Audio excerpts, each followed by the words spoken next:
Sudah berapa kali kamu merasa lelah setelah membantu orang lain, sementara perhatian dan usaha kamu sama sekali tidak dihargai? Kadang-kadang, kita mudah terjebak dalam situasi di mana orang lain tanpa hanya memanfaatkan kebaikan kita. Tanpa disadari, kita boleh jadi sedang memberikan terlalu banyak tanpa menerima balasan yang layak. Ketika kamu merasakan hal ini, sebaiknya tidak hanya merenung. Mari kita lihat tanda-tanda yang bisa membantu kamu mengenali jika kamu sedang dimanfaatkan. Keberanian untuk mengenali pola ini adalah langkah pertama dalam mengambil kembali kendali atas hidupmu. Pertama, ketika kamu merasa semua orang di sekitar selalu meminta bantuan dan perhatianmu, ini menjadi tanda awal bahwa kamu mungkin sedang dimanfaatkan. Apa yang biasanya terjadi? Kamu akan merasa tidak tega untuk menolak, dan sehingga mengorbankan waktu dan energi kamu untuk kebutuhan orang lain.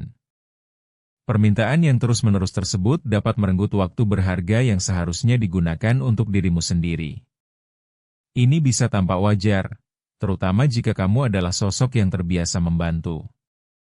Namun, jika semua permintaan tersebut menjadi terlalu banyak dan tidak pernah berujung, saatnya untuk berbenah. Ketidakadilan ini akan membuatmu merasa lelah dan tidak dihargai. Mengurangi keterlibatan dalam permintaan yang terlihat tidak masuk akal adalah langkah yang bijak. Mengatakan tidak pada beberapa permintaan adalah cara untuk merawat diri sendiri dan mengalihkan kembali energi kamu pada hal-hal yang lebih penting di hidup ini. Jangan takut untuk memprioritaskan dirimu, karena lewat tindakan itu, kamu tidak akan hanya menyelamatkan diri, tetapi juga bisa memberi bantuan dengan lebih tulus ketika memang dibutuhkan. Kedua, pernahkah kamu merasa sudah berusaha keras untuk memberikan dukungan, tetapi ketika kamu butuh bantuan, justru tidak seorang pun bersedia membantu? Ini adalah indikasi jelas bahwa hubungan tersebut tidak seimbang. Dalam sebuah hubungan yang sehat, seharusnya ada timbal balik. Saat kamu terus-menerus memberi tanpa mendapatkan balasan yang layak, sudah saatnya untuk introspeksi. Tanyakan pada diri sendiri, layakkah semua usaha ini dilakukan jika hasilnya hanya kekecewaan? Menghargai dirimu sendiri adalah langkah penting, dan menyadari bahwa tidak semua hubungan harus menguntungkan hanya satu pihak. Situasi ini bisa berlanjut dan membuat kamu merasa lelah secara emosional.